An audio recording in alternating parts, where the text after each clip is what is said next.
is two types of men for me. The ones are boring and the ones are exciting, right? So the boring ones are usually There are the two nice types of men for you.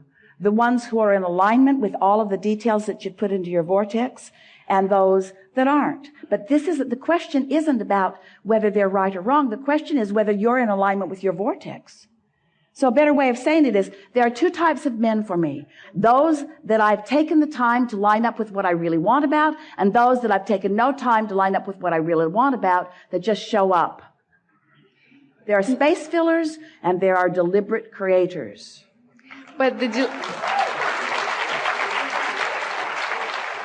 deliberate creators ones, the interesting ones, they're usually the bad guys. The nice ones are boring. Why is that?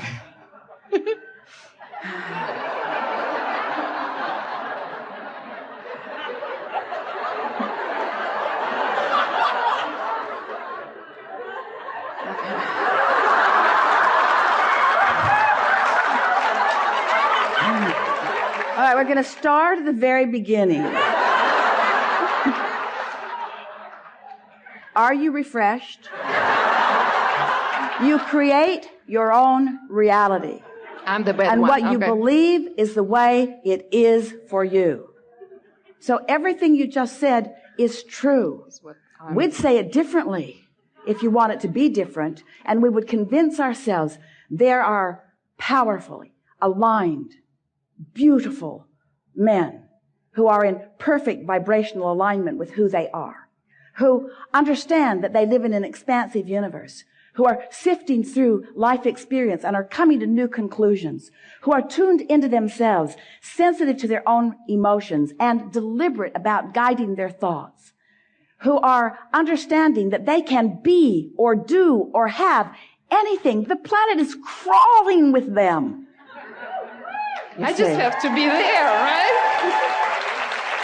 But when you make statements like you just made, you don't have vibrational access to any of them. So you say, bad, boring, bad, boring, bad, boring, bad, boring, bad, boring. Tell a different story.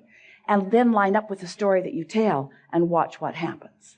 And then you'll say, Abraham, there are hundreds and hundreds and hundreds and hundreds of beautiful men all standing outside my balcony. Playing guitar. However do I choose among them? How do I choose? Because I am afraid, we're speaking your vibration, I am afraid that I will choose that one and miss that one. Yeah. What if I choose the wrong one? What if I choose one that's a little more boring than he needs to be?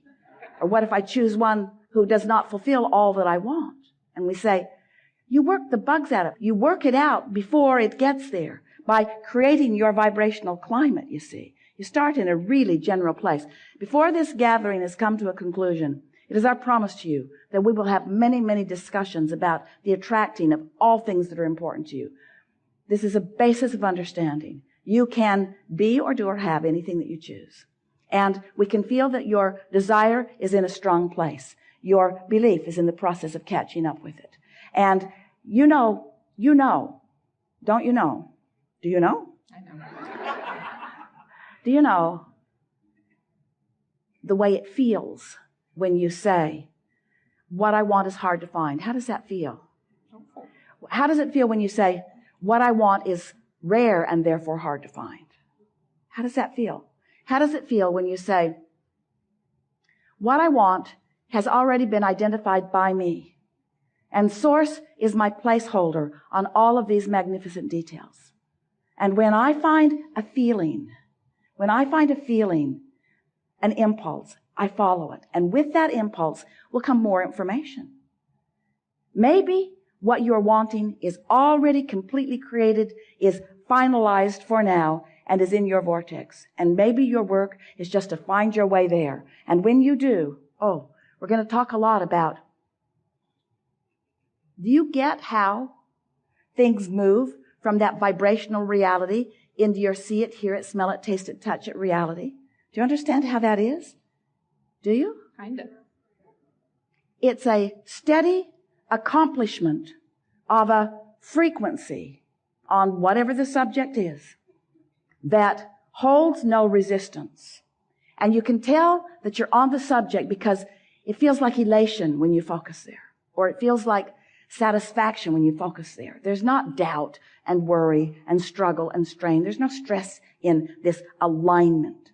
So as you let that be your dominant intention, accomplishing this climate, it's your point of attraction. It's this vibrational climate. It's how you feel. As you hold steady, steadier and steady, it takes about 30 days to really get the momentum of it going in order to consciously acknowledge that you've got it going.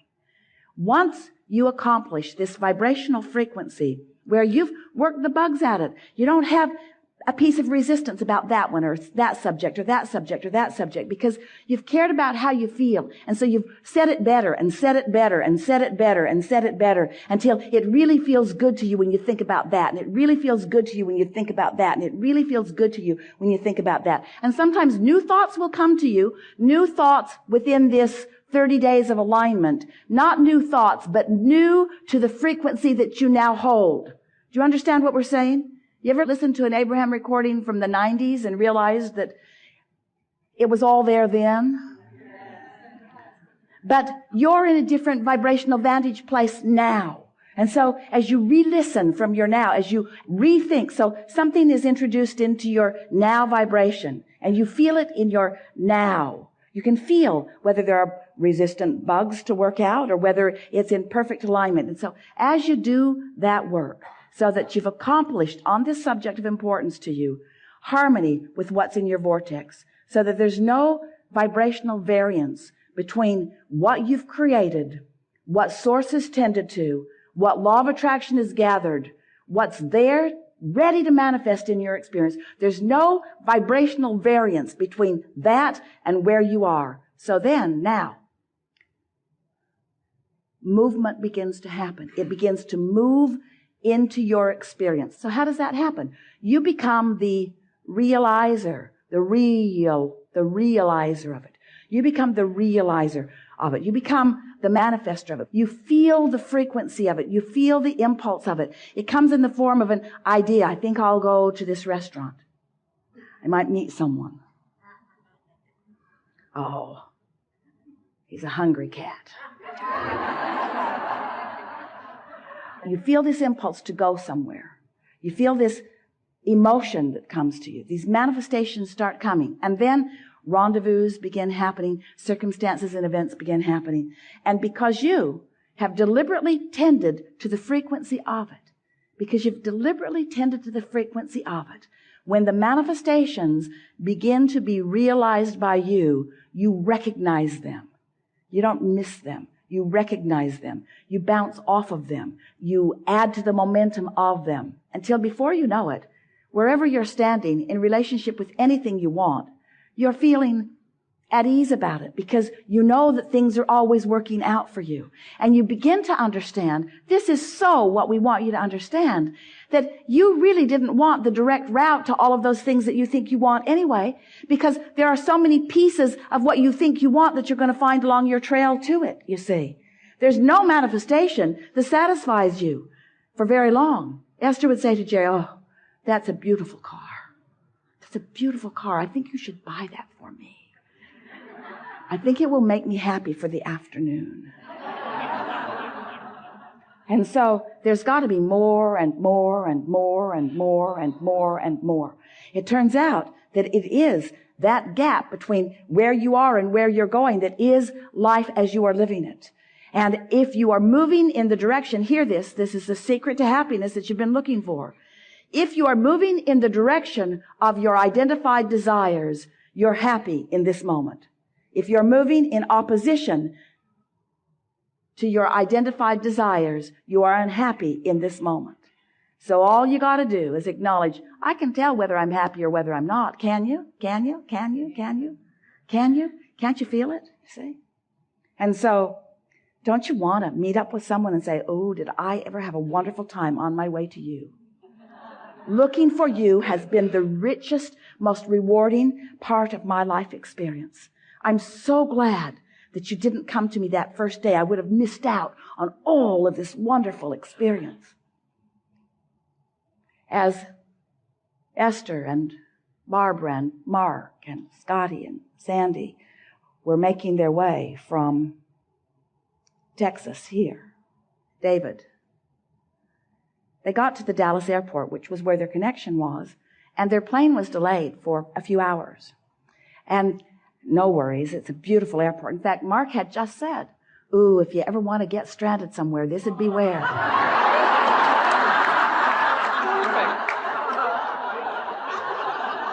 And Esther said, I know. Look at this place. Every wonderful thing imaginable. Food and shopping everywhere around. Lovely seats, places to plug things in. It was really a beautiful place. And so then they found out that their flight was delayed. No problem. There's a wonderful lounge. Esther went up and gave them her American Express card, which allowed some of them in and paid for some to come in. And now they're in a place where the bar is open to them. The food is open to them. Sign up for a massage if you want one. Big, lovely chairs to sit in. They were so happy. They just sat around. Esther kept thinking, oh, it's going to be time to go soon. It was so nice being there. They were having such a lovely time. And then Esther is in, having this wonderful back rub. And meanwhile, the others are out around this table. And Esther comes out, and she can see by the look on their faces that something is up. She said, what? What? And they said, actually, our flight has been canceled until tomorrow. And Esther said, now what? Now what? Really, now what? Now what? What wonderful things does the universe have in store for us? Because we know these things for sure. Life is always working out for us. And since they had allowed enough leeway, there wasn't anything to worry about in preparation for you, it was easy to just relax into it and let the universe have its way with them. There is a Grand Hyatt in the Dallas airport. Right outside security. They went there, they rode up the escalator, and found themselves in perhaps the most beautiful hotel that they've ever been in, with lovely rooms waiting for them. They opened their doors, and the shades went up, and the music came on, and the lights began to twinkle just right, and a restaurant with wonderful food. No cats. Esther knew you were waiting, but she wasn't eager to come to you. She knew that eventually they would all rendezvous and it would be perfect. But meanwhile, what a wonderful journey they're having on their way to a wonderful journey, that they're having on their way to a wonderful journey, that they're having on their way to a wonderful journey. Does it really matter where you are if this is a wonderful journey? Don't you want to stop feeling angst about not being over there and start loving where you are? Don't you want to look for the positive aspects of where you are? Don't you want to believe that the universe knows who you are, knows what you want, knows where what you want is, knows the path to it, and knows that the path to what you want is what you want?